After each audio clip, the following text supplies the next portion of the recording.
Assalamualaikum warahmatullahi wabarakatuh. Di channel saya lagi.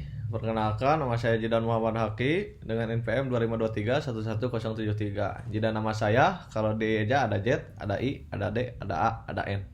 Oke, itu nama saya ya guys ya. Di sini saya akan menjelaskan tentang HS Code 52 yaitu kapas. Hai, simak video saya ya. Di sini saya akan menjelaskan tentang klarifikasi produk, perdagangan, dan regulasi kapas Indonesia. Oke. Sorry. Nah, apa sih HS Code tuh? Nah, HS Code tuh bisa disebut harmonized system. Nah, itu tuh sistem kode internasional untuk mengklarifikasikan barang perdagangan gitu. Nah, ini tuh digunakan lebih dari 200 negara. Nah, setiap negara tuh memakai kode yang sama untuk barang yang sama. Nah, kodenya tuh 52 yaitu kapas. Nah, ada 6 digit kode. Nah, untuk menentukan jenis, bentuk dan bahan suatu produk. Oke. Nah, apa sih kapas? Siapa yang nggak tahu kapas? Ajukan tangan. Nah, oke, saya akan menjelaskan. Nah, tanaman kapas. Nah, nama ilmiahnya tuh Gossypium atau tumbuh di daerah tropis dan subtropis. Nah, benihnya tuh dilapisi serat putih lemut yang disebut kapas. Nah, itu kapas guys, itu kapas. Nah, terus bahan baku tekstil, kapas juga. Nah, kapas adalah serat alam yang paling banyak digunakan di dunia untuk membuat benang, kain, dan pakaian kayak denim gitu doh. Gitu. Terus kapas tuh ada negara-negara gitu yang si produsennya tuh terbesar gitu. Contohnya tuh kayak India, Cina, Amerika Serikat, Brazil, dan Pakistan. Itu tuh menguasai lebih dari 75% produksi kapas di dunia gitu loh. Nah, terus Indonesia dan kapas. Nah, Indonesia tuh hampir tidak memproduksi kapas sendiri. Kenapa? Nah, jadi Indonesia mah lebih 95%-nya tuh diimpor gitu, pengennya ngeimpor gitu, non impor lah gitu. Gitu. Terus ada perjalanan kapas dari ladang ke lemari. Oke. Setiap tahap punya kode HS code-nya sendiri, terutama untuk HS code 52 guys. Nah, ada kapas mentah, HS code-nya tuh 52.01. Itu tuh dipetik dari ladang. Terus ada digaruk atau sisir. HS code-nya tuh 52.03. Itu tuh seratnya dibersihkan. Terus ada dipintal 52.05 sampai 07. Nah, itu tuh menjadi benang. Si kapasnya tuh udah proses-proses gitu. Terus ditenun. HS code-nya tuh 52.08 sampai 12. Itu tuh menjadi kain. Nah, sampai ke produk jadi pakaian, celana atau apalah gitu. Tuh bagus sekali.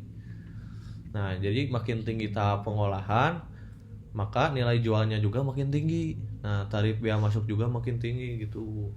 Itu proses yang panjang banget itu buat harganya tuh bisa tinggi gitu.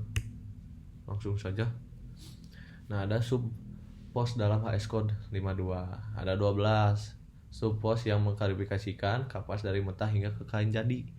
Nah, kayak tadi ada kapas mentah, HS code-nya tuh 52.01. Nah, itu tuh raw cotton atau belum diolah sama sekali. Terus ada 52.02, itu tuh limbah kapas. Nah, itu tuh sisa pemintalan dan penenunan. Nah, itu. Terus ada HS code 52.03. Itu tuh kapas bersih. Itu tuh apa? Si kapasnya tuh sudah digaruk, disisir atau kardet atau komben. Terus ada 52.04. Itu tuh benang jahit. Nah, translate untuk menjahit kemasan retail. Lalu ada 52.05, itu tuh benang tunggal. Benang satu dilapisan kapas sekitar 85%. Terus ada benang campuran, HS code-nya tuh 52.06 dicampur serat lain atau satu lapisan gitu. Terus ada 52.07 itu tuh benang rangkap. Nah, benang itu benang pilihan gitu atau double. Si benangnya tuh di double gitu. Terus ada 52.08. Nah, itu tuh kain ringan, kain kapas sampai lebih dari 85% atau bobot 200 gram gitu. Terus ada 52.09 itu kain berat kayak buat denim gitu loh. Apalagi itu wingman denim itu keren banget cok, asli denimnya tuh pada berat gitu. Terus ada 52.10. Nah itu tuh kain campuran ringan, contohnya kayak kapas 85%, bobotnya tuh sekitar 200 graman. Terus ada 52.11. Nah itu tuh kain campuran berat ya kapas gitulah, kita kalian lihat saja. Terus ada 52.12 kain lainnya. Nah itu tuh kain kapas yang tidak masuk 52.08 sampai 52.11 gitu. Terus ada produk kapas yang paling banyak diperdagangkan. Inilah komoditas HS52 yang paling sering muncul dalam data ekspor impor. Yang pertama adalah kapas mentah atau raw cotton. HS code-nya tuh 52.01. Nah itu tuh bahan baku utama industri tekstil di dunia. Nah Indonesia tuh impor dari Amerika, Australia, lalu Brazil. Terus ada HS code-nya tuh 52, selanjutnya tuh 52.09. Nah itu tuh kain denim, kain kapas berat, populer untuk jeans, salah satu produk kapas yang paling bernilai. Itu mahal-mahal banget, apalagi yang dari Thailand itu Penyon denim itu bagus banget, makanya harganya tinggi. Nah terus ada benang kapas, ya skornya tuh 52.05.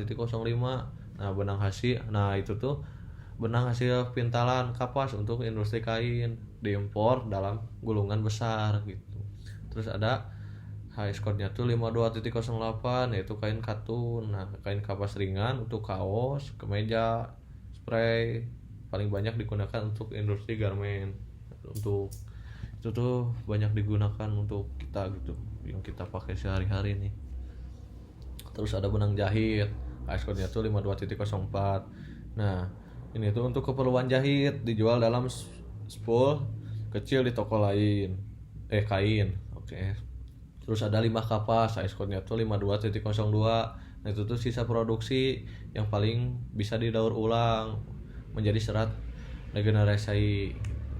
Nah ini adalah kapas Indonesia gitu, fakta paling penting dalam kapas Indonesia.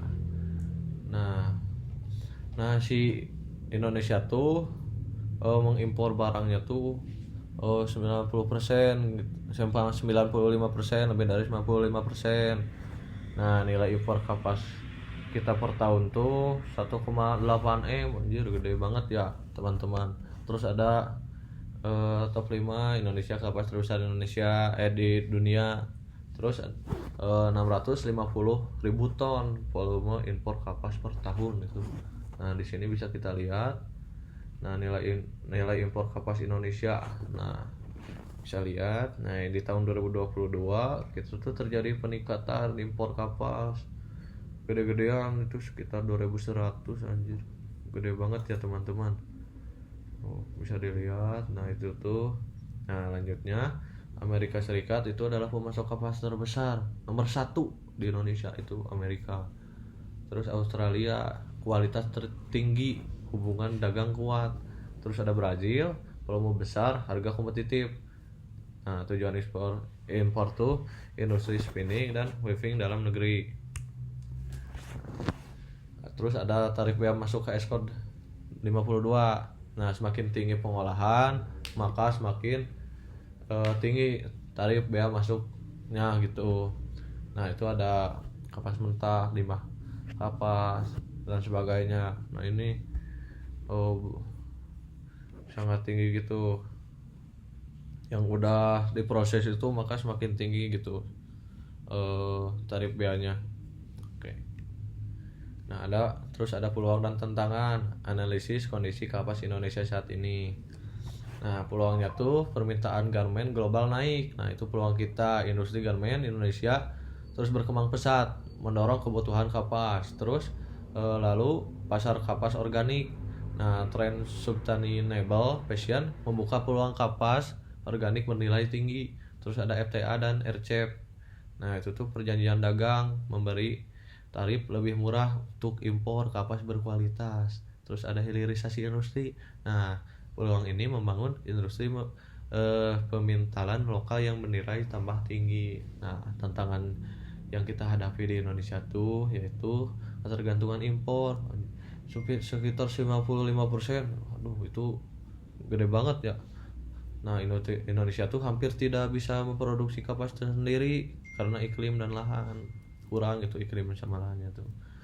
Terus harga global fluktualit fluktuatif. Harga kapas dunia sangat dipengaruhi cuaca dan kebijakan subsidi AS dan Cina.